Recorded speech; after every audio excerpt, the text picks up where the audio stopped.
ரஷ்யாவில் மருத்துவம் பயில சிறந்த ஒரு அரிய வாய்ப்பு. வெளிநாடுகளில் மருத்துவம் பயில சிறந்த முறையில் உதவுகிறது ஏஜே ட்ரஸ்ட் கல்வி குழுமம். இந்திய ரிசர்வ் வங்கியில் உள்ள கையிருப்பு தங்கத்தை விற்றுள்ளதாக வெளியான தகவலுக்கு ரிசர்வ் வங்கி மறுப்பு தெரிவித்துள்ளது. மேற்காசிய நாடுகளில் நிலவும் போர் சூழல் மற்றும் இந்திய ரூபாயின் மதிப்பு வீழ்ச்சியை கட்டுப்படுத்தும் நோக்கில் 1.15 லட்சம் கோடி மதிப்பிலான தங்கத்தை ரிசர்வ் வங்கி விற்பனை செய்ததாக தகவல் வெளியானது.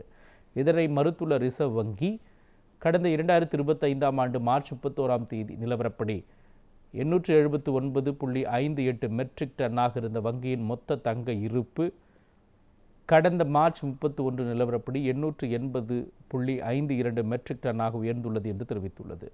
தங்க கையிருப்பு அதிகரித்துள்ளதே தவிர குறையவில்லை என மத்திய நிதி அமைச்சகம் விளக்கமளித்துள்ளது. இந்நிலையில் ரிசர்வ் வங்கி வெளியிடும் தகவல்களை மட்டுமே பொதுமக்கள் நம்புமாறு ரிசர்வ் வங்கி அறிவுறுத்தல் வழங்கியுள்ளது.